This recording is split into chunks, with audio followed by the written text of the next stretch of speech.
Welcome back to the channel. Today, we're breaking down a heated Senate exchange that could impact Missouri farmers and landowners.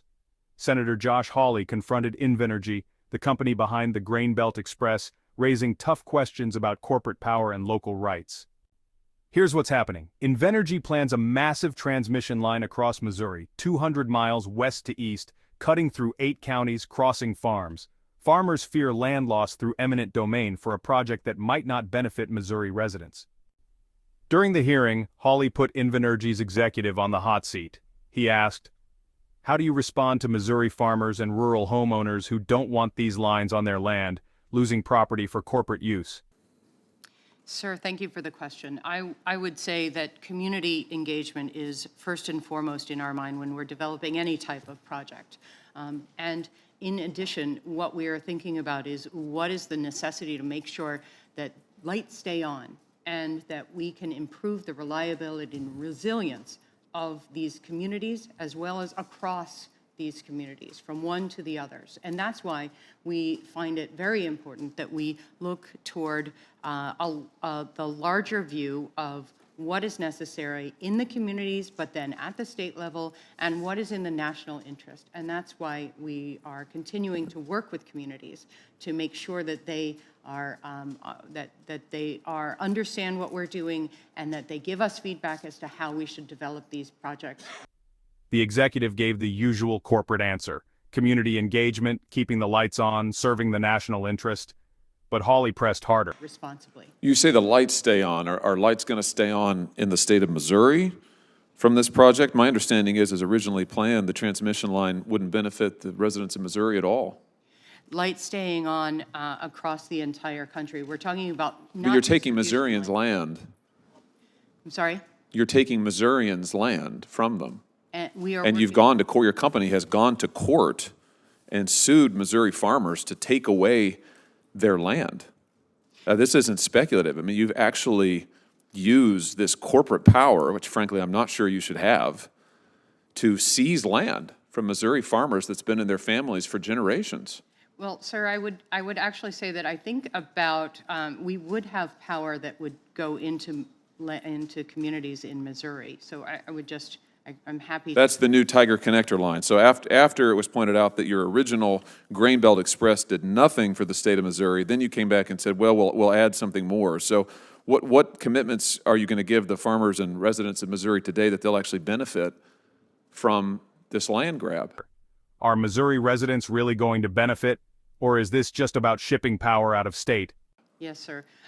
Since we, as Invenergy, have taken over this project, we have done an inordinate amount of community engagement. We will continue to do direct community engagement. This project did not start with us, but we took it on, and we took it on with the objective to make sure that the communities are well spoken to and well heard from, in order to make sure. What are they going to get? Are Missouri farmers and residents, are they going to get lower energy prices out of this? Or how are they going to benefit?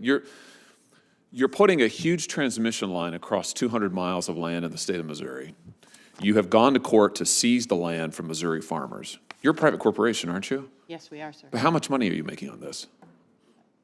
I'd have to get back to you on that. Would you? I'm really curious because you've got Missouri farmers who, in many cases, these are small family farms. These are not massive corporate farmers. This land has been in their family for generations. They just want to be left alone and be able to farm. And you're a major corporation who's coming in here and taking them to court literally to take their land. And then the benefit they get from it is nothing for the state of Missouri. And you talk about the national good, so your message to them is, give us, a big, rich corporation, your land, or we'll take it from you, and you should just live with it. Sir, I'm sure that that's not the message that we're trying to. That's what they're hearing. And I would say that since we did take it, since Invenergy took over this project, we have changed direction of the project. We've changed the path of the project to suit the community's needs and the community's demands. So This isn't just about power lines, it's about power. The power of corporations versus the rights of families who've owned their land for generations. If Invenergy can carve up Missouri farms for national interest, what's stopping others from doing the same in your state? That's why this fight matters for everyone. Politicians talk about the greater good, but whose good are they really serving? Missouri's or Wall Street's? Hawley's exchange highlights a bigger battle: local communities versus national projects. America needs strong energy infrastructure, but families shouldn't have to sacrifice their land for corporate profits. If you want to talk about rebuilding trust here, I think if you as a corporation would say, you know what, we're not going to take your land from you. You talk about outreach to the community and benefits to the community. Why don't we start with, we won't take your property.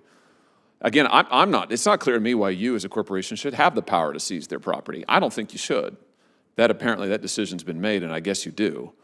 But I would just say, if you want to rebuild some trust, number one, why don't you show something for the state of Missouri, for the residents there, that you're going to do for them? And number two, why don't you pledge to them that you won't take them to court to take away their land so that they can continue to farm and raise their families and have their livelihood? I'm sure you still find a way to make lots of money.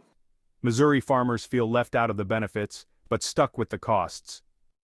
Here's the bottom line. Senator Hawley's questioning made Invenergy answer for how they're treating Missouri's farmers. But will their voices matter, or will corporate interests steamroll them? Let me know what you think in the comments below. If you found this helpful, share and subscribe for more straight talk. Thanks for watching.